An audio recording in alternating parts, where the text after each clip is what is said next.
चलता डहरिया हर पीरा जाला पारे।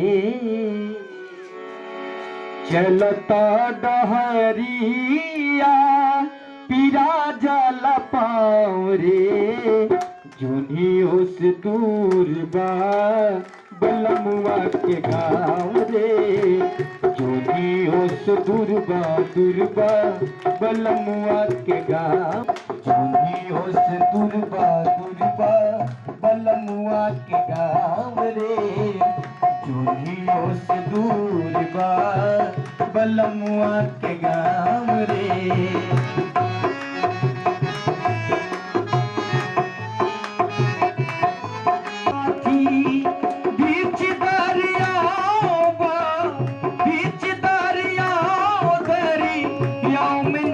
नाम रे जुनियों से दूर बा पीरा जल पाव रे। जल बलमुआ के गाँव रे। जुनियों से दूर बा बलमुआ के गाँव रे। और करानी न धारानी का घेरा में पारानी। करनी न धरनी करनी न धारानी तो घेरा में पड़नी। बड़ा रे कठिन बापा कर बहुए पैबा हमें बहुए कैबा। महाराज जी 2 दिन से निवेदन कर रहे हैं कि कर बहुए पैबा कमई बहुए खैबा। कौन से बात हो रहा? भोजपुरी क्षेत्र है, भोजपुरी से भजन का सेवा बा। कमाईबा मतलब ये नहीं कि आज कमा रहे हैं धन आएगा, वो कमाने की बात नहीं हो रही है। यहाँ पे आप सोच रहे हैं क्या कमाने की बात हो रही है? जो यहाँ पे करेंगे बस वही वहां मिलने वाला। इसलिए कहा कर बहू है पैबा कमई बहू है खैबा। कर बहू है पैबा कमई बहू है खैबा। दोसरा के देखी नरे लाल चैबा। दोसरा के देखी अनरे लाल चैबा। हर साथ पे सबूर करा। साथ पे सबूर करा मिली ना पुलाव रे। बलमुआ के गाँव रे। चलता डहरिया पीरा जल पाव रे। चलता डहरिया पीरा जल पाव रे। जुनियों से दूर बा बलमुआ के गाँव रे। जुनियों से दूर बा बलमुआ के गाँव रे। जुनियों से दूर बा बलमुआ के गाँव रे। जुनियों से दूर बा बलमुआ के गाँव रे। कि जुनियों से दूर बा बलमुआ के गाँव रे।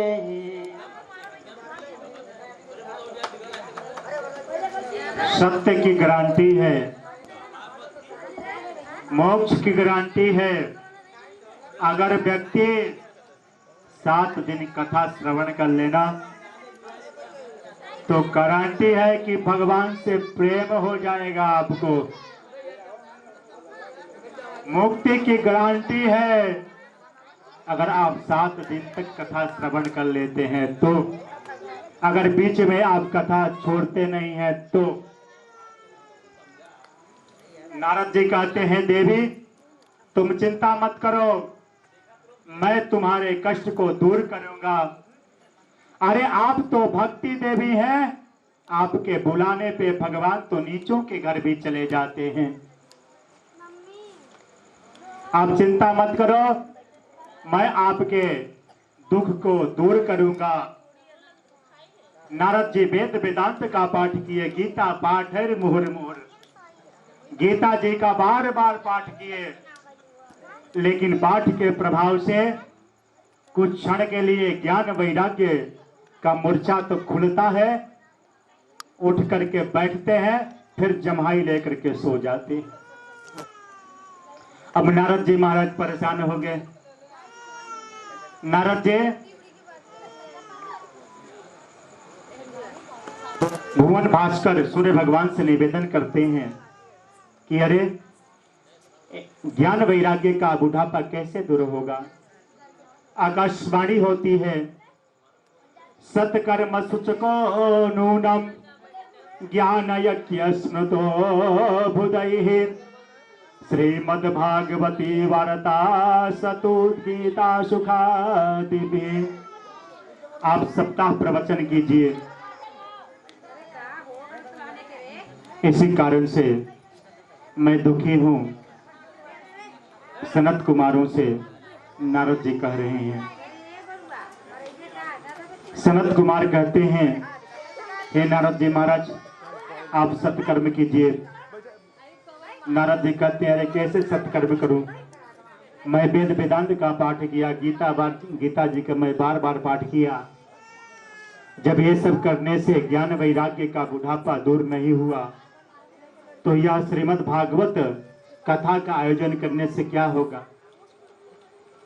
सनत कुमार कहते हैं, नारद जी महाराज मान लो कि एक वृक्ष है, वृक्ष में फल भी है, जड़ भी है, पत्ता भी है, टहनी भी है, लेकिन स्वाद किसमें आएगा आपको? जड़ में आएगा कि फल में आएगा कि टहनी में आएगा?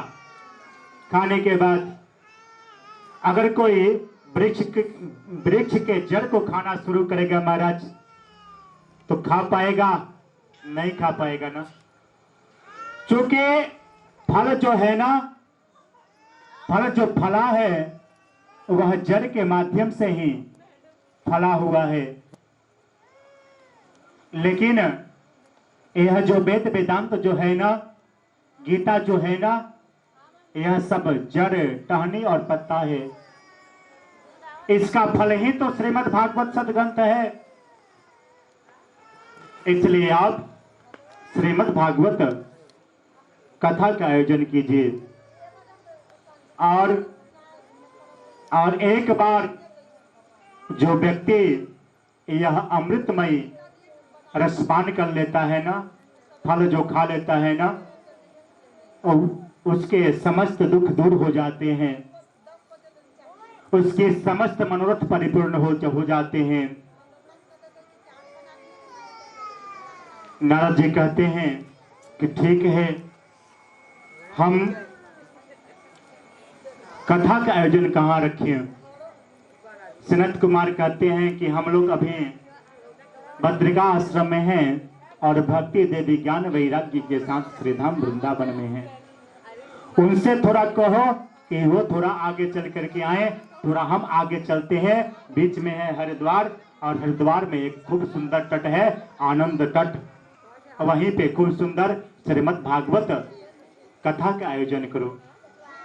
नारद जी भक्ति देवी से निवेदन करते हैं। उधर सनत कुमार आते हैं। हरिद्वार में आनंद तट पे खूब सुंदर भागवत की कथा प्रारंभ कर होता है। खूब सुंदर नारद जी मंच बनाते हैं। नारद जी मंच बनवाते हैं और चारों भाई मंचासीन हो जाते हैं। नारद जी स्वयं जजमान बन जाते हैं। बड़ा सौभाग्यशाली वह व्यक्ति होता है जो श्रीमद् भागवत कथा का जजमान बनता है। प्रत्येक व्यक्ति को अपने जीवन में एक बार अवश्य भागवत की कथा श्रवण करना चाहिए। और आप लोग धन्य हैं कि आपके ग्राम में श्रीमद् भागवत की कथा हो रही है। और मैं प्रयास करूंगा आप लोगों के सहयोग से, अगर आप लोग सहयोग देंगे तो मैं अवश्य प्रयास करूंगा कि प्रति वर्ष श्रीमद् भागवत की कथा हो।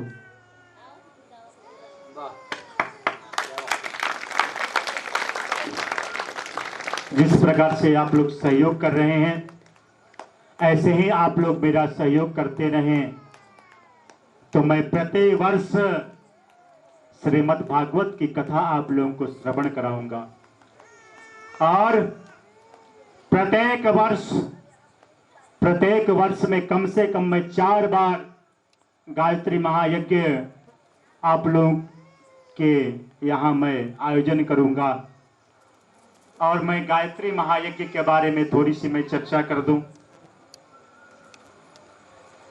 यह जो यज्ञ जो हो रहा है, यह यज्ञ का फल क्या है, मैं कल भी आप लोगों से निवेदन किया था कि प्रत्येक व्यक्ति बेनिफिट खोजता है कि मुझे फायदा हो, तभी मैं महाराज जी के पास में मैं जाऊं, मैं कथा श्रवण करूं, यज्ञ का मैं परिक्रमा करूं, मैं यज्ञ में मैं हवन करूं। एक माला जप करने से, एक माला व्यक्ति गायत्री माला का जप करता है या एक माला हवन करता है, तो व्यक्ति के दिन भर के जो पाप होते हैं ना, वह कट जाता है। हम लोग कई प्रकार से पाप कर बैठते हैं और लोग कहते हैं कि महाराज जी मैं कहां पाप करता हूं। तो मैं आपको गिनवा रहा हूं कि आप लोग कहां कहां पे पाप करते हैं। आप अपने ससुर का अपमान करते हैं, सास का अपमान करते हैं, अपने पति का अपमान करते हैं, गुरु का अपमान करते हैं, ब्राह्मण का निंदा करते हैं, ससुर का निंदा करते हैं, देव निंदा करते हैं, गौ निंदा करते हैं, जाने अनजाने में किसी को अपशब्द बोल देते हैं। अगर उसको कष्ट पहुंचता है तो आप पाप करते हैं महाराज। आप चल रहे हैं, आपके पैरों के नीचे कोई चींटी आ गई और दब करके मर गई, तो आप पापी हो गए। और एक सबसे बड़ी बात, पाप क्या है महाराज, जो प्रत्येक व्यक्ति करता है। प्रत्येक व्यक्ति कौन सा पाप करता है? दूसरों की चुगलाई करता है महाराज। और जो व्यक्ति चुगलाई करता है ना, तो जिसका चुगलाई होता है वह निष्पापी हो जाता है, और चुगलाई करने वाला व्यक्ति पापी हो जाता है। उसका पाप उसके ऊपर आकर के चढ़ जाता है, और उसका जो अगला जो जन्म होता है ना, वह चमगादड़ का होता है। बोले जय जय श्री राधे। क्यों चमगादड़ का होता है? चमगादड़ क्या करता है महाराज? मुंह से खाता है और मुख से ही विष्ठा को बाहर निकलता है। बोलिए जय जय श्री राधे। तो हम लोग प्रत्येक दिन चुगलाई तो करते ही ना महाराज हैं। तो चमगादड़ में योनि हमारा हो, इससे बचने के लिए गायत्री मंत्र का जप प्रत्येक दिन कम से कम 1 माला करना चाहिए महाराज। बोलिए जय जय श्री राधे। गायत्री महायज्ञ का परिक्रमा करना चाहिए, गायत्री महायज्ञ में हवन करना चाहिए। 3 माला जप करने से, 3 माला जप करने से 9 दिन का जो पाप है वह कट जाता है। बोलिए जय जय श्री राधे। कम से कम तालियों की सेवा करो माता जी। अच्छा लगे तो तालियों का सेवा करो, हमारा भी उत्साह वर्धन होता है कि मैं आप लोगों को कथा श्रवण करा। 9 माला जप करने से 3 महीना तक का किया हुआ समस्त पाप कट जाते हैं। 9 माला हवन करने से 3 महीना तक का किया हुआ समस्त पाप कट जाते हैं। बोलिए जय जय श्री राधे। ऐसे ही अगर हम 2-4 साल नित्य निरंतर गायत्री मंत्र का अगर हम जप करते रहते हैं, हवन करते रहते हैं, तो जन्म जन्मांतर के हमारे पाप कट जाएंगे महाराज, और हम निष्पापी हो जाएंगे, और हम भगवान के गोद के अधिकारी हो जाएंगे। और इससे भी बड़ी मैं बात बता रहा हूं महाराज, जिसके घर में भूत बाधा हो, प्रेत बाधा हो, जिसको अधिक टोना टुटका लगता हो, अधिकांश तो लोग आते हैं महाराज, मुझको लगता है कोई फलना व्यक्ति टोना टुटका कर दिया है, मुझको थोड़ा सा झाड़ दीजिए, तो महाराज जी के पास झाड़ झड़वाने की भी आवश्यकता नहीं पड़ेगी। बोले जय जय श्री राधे। चेहरे पर कांति आपके आ जाएंगे। जो आजकल बड़े महंगे महंगे जो क्रीम जो मार्केट में जो उपलब्ध है ना, जिसको लगाने के बाद भी चेहरे पर कांति आता है नहीं, वह कांति गायत्री मंत्र जप करने के बाद आ जाता है। ये जो चेहरा पर जो लगाती हैं माताएं ना, पता है आपको, गलत मत मानिएगा, लेकिन मैं धर्म मंच पर बैठा हूं इसलिए बोल देता हूं सारा बात अपना। बोलना बहुत कुछ चाहता हूं, लेकिन फिर भी जो बोलने योग्य है उसको मैं बोल देता हूं। माताएं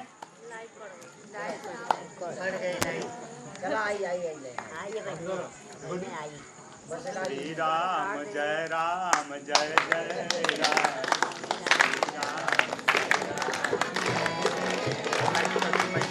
करिए गायत्री मंत्र का हवन करिए अपने घर में, गायत्री महायज्ञ में परिक्रमा करिए, अवश्य करिए महाराज। ये गायत्री महायज्ञ का फल है, गायत्री जप का फल है। बस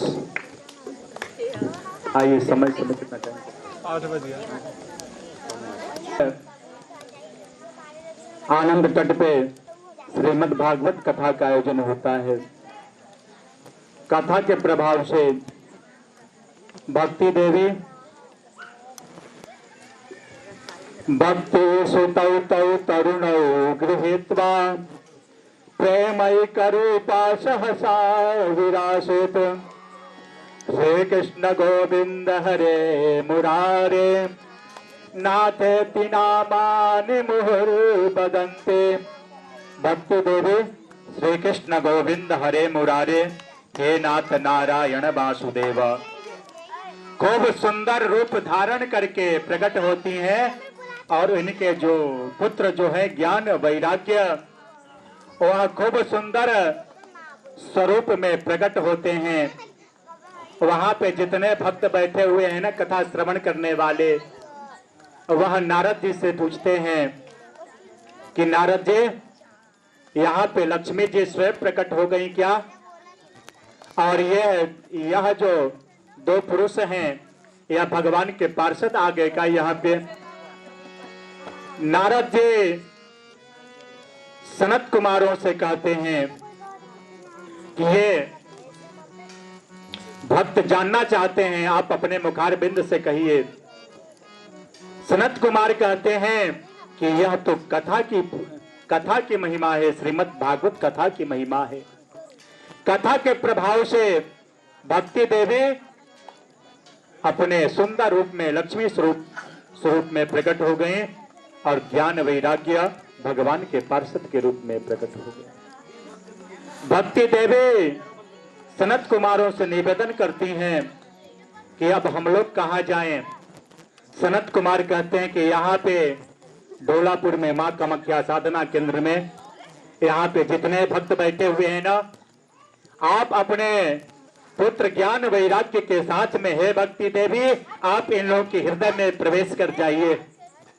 और भक्ति देवी ज्ञान वैराग्य के साथ में समस्त भक्तों के, समस्त संतों के, समस्त कथा श्रवण करने वाले भक्तों के हृदय में प्रवेश कर जाती है। बोलिए जय जय श्री राधे। नारद जी कहते हैं सनत कुमारों से कोई धर्मात्मा व्यक्ति कथा सुन करके मुक्ति पा सकता है तो कौन सी बड़ी बात है?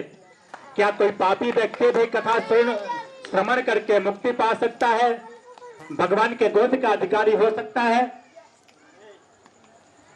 सनत कुमार कहते हैं सुनो, मुझे एक कथा याद आ गई जिसे भागवत में गोकर्ण उपाख्यान का होता है। अब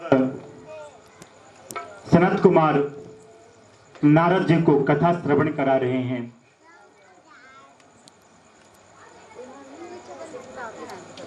गोकर्ण उपाख्यान की कथा श्रवण करा रहे हैं। आप लोग भी श्रवण कीजिए। तुंगभद्रा तटे पूर्वे मभीभूत्तनम, तुंगभद्रा तटे पूर्वा मभूत्पत्तनमुत्तमं, यत्र वर्णा स्वधर्मेण सत्य सत्कर्म तत्पराः।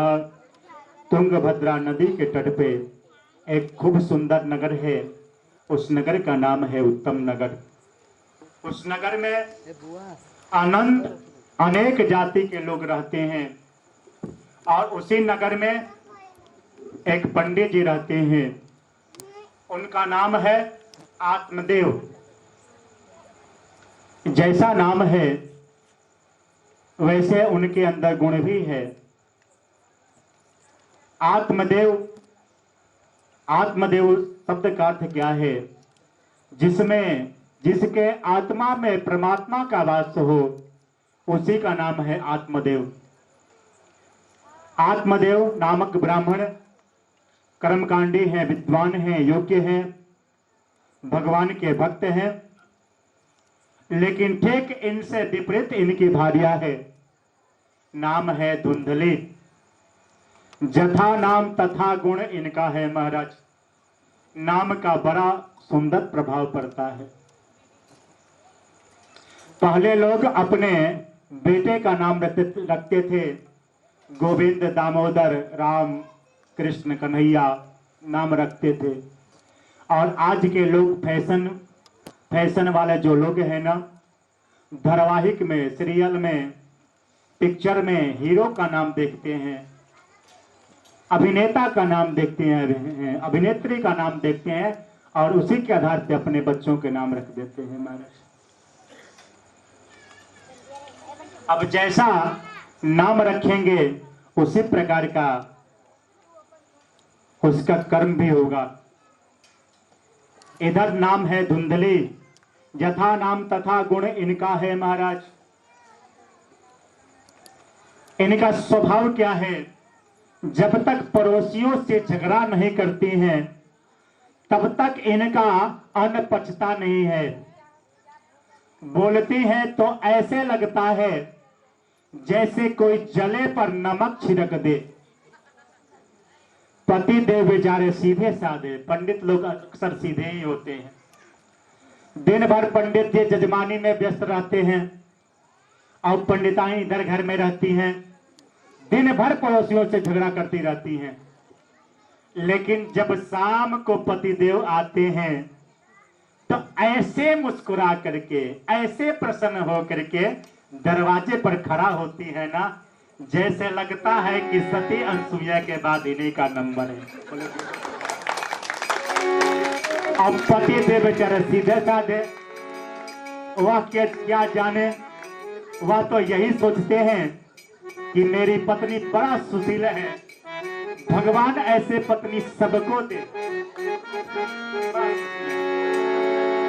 लेकिन पत्नी वह है जो अपने पति को पतन के रास्ते से हटा ले, और पति वह है जो अपने पत्नी को पतन होने से बचा ले। बोले जय जय श्री राम। ये सुख क्या है? ये सांसारिक लोगों के लिए 6 प्रकार का सुख बतलाया गया है।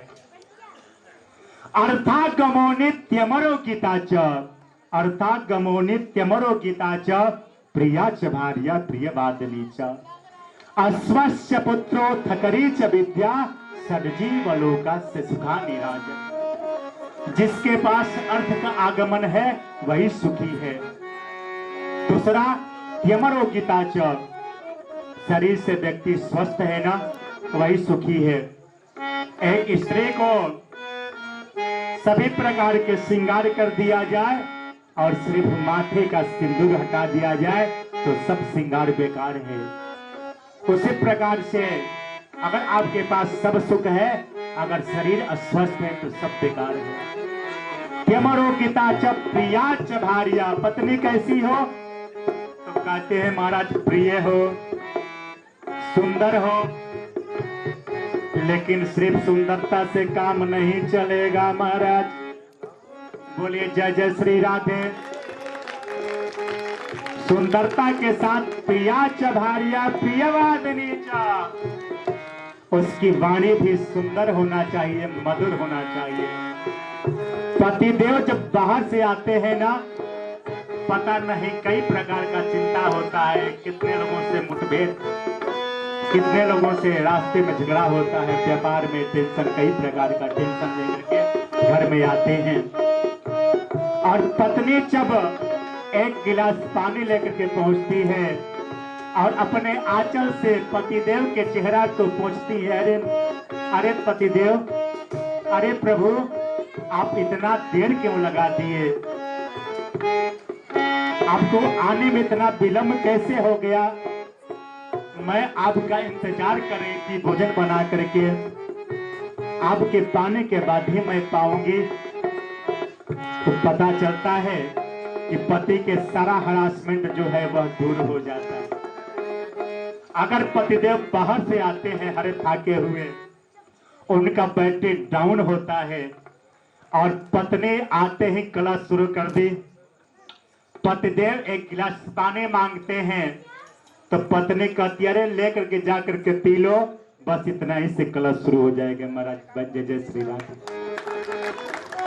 तो प्रिया चभारिया प्रियवादिनी चा, पत्नी सुंदर तो हो ही, उसका वाणी भी सुंदर होना चाहिए। अस्वच्छ पुत्र, पुत्र कैसा हो, आज्ञाकारी हो, पिता जो कहे वही बात पुत्र माने। थकरी च विद्या, विद्या कैसी हो, अर्थकरी हो। ये 6 प्रकार का सुख बतलाया गया है गृहस्थ के लिए। लगता है आप लोगों का मन नहीं लग रहा है क्या? कथा करें? अच्छा।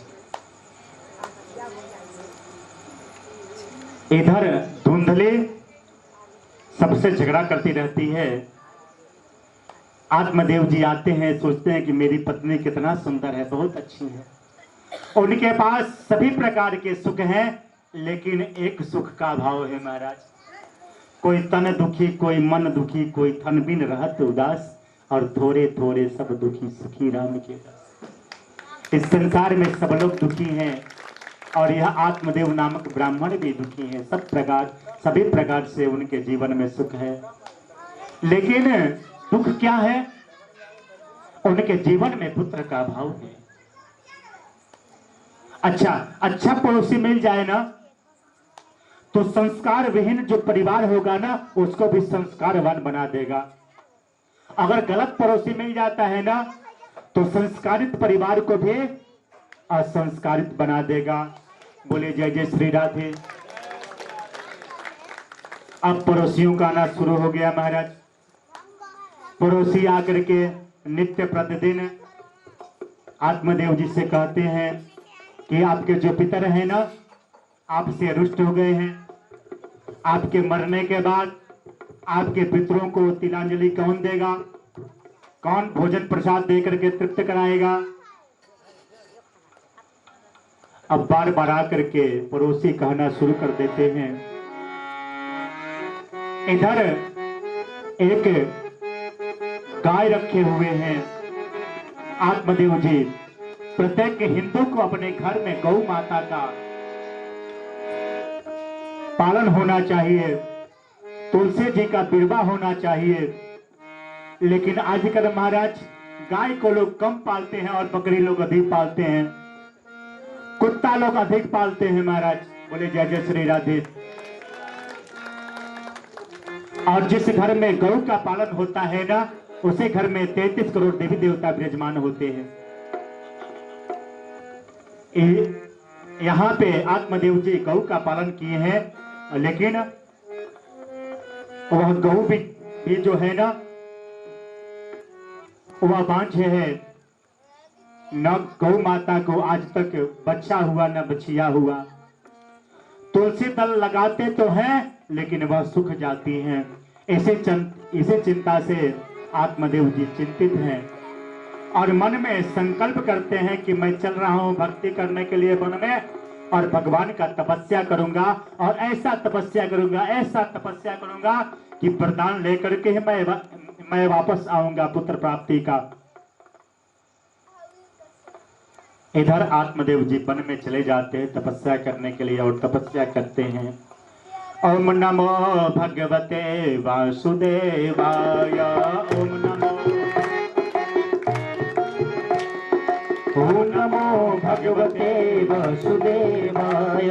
ओम नमो भगवते वासुदेवाय। ओम नमो भगवते वासुदेवाय। ओम नमो भगवते वासुदेवाय। उसी रास्ते से एक संत गुजर रहे हैं। संत उसे कहते हैं ना, जो साधना करे सारी दुनिया सो जाती है ना, तो संत पुरुष जग करके साधना करते हैं, समाज के कल्याण के बारे में सोचते हैं। मेरा जप तप तो रूम में भी बैठ करके हो जाता है, लेकिन मेरा उद्देश्य था कि मैं आप लोगों को कथा श्रवण कराऊं और गायत्री महायज्ञ करूं, जिससे आप लोगों का भी कल्याण हो। संत उधर से गुजरते हैं और संत देखते हैं आत्मदेव जी को, तो समझ जाते हैं कि यह ब्राह्मण है, कर्मनिष्ठ है, संतोपासन करता है, लेकिन यह दुखी क्यों है? कोई ना कोई बात है इसके जीवन में, इसलिए दुखी है। संत रुक जाते हैं और आत्मदेव जी से पूछते हैं कि ब्राह्मण देवता, आप तो ब्राह्मण समझ में आ रहे हैं मुझे, आप जैसा ब्राह्मण दुखी, ऐसा क्यों? क्या बात है आपका दुख का? यह जो चेहरा होता है ना, आईना होता है। आईना के सम्मुख हम जब खड़े होंगे ना, तो जैसा हमारा चेहरा होगा वही दिखेगा। संत के पास आप जाएंगे ना, तो आपके चेहरा को देख करके बता देगा कि आपको क्या कष्ट है। कल हमारे अनिल जी बता रहे थे, एक बच्चे को लेकर के आए थे, महाराज जी इसको आज ही बुखार हुआ है। और जब मैं इसको देखा ना, तब मैं क्या किया, नहीं इसको तो 2 दिन से बुखार है। चेहरा होता है ना, आईना होता है। एक माता जी मुझे लेकर के आई थी यहाँ पे और कह रही थी कि महाराज जी इसको थोड़ा सा झाड़ दीजिए, इसको बुखार होता है। मैं कहा कि बुखार छोड़ो, इसको बुखार वाला कोई चक्कर नहीं है, इसके पेट में कीड़ी हो गया है, इसको कीड़ी का दवा दो। तो यह जो चेहरा होता है ना, तो वह आईना होता है। आत्मदेव जी से जब निवेदन करते हैं, उसके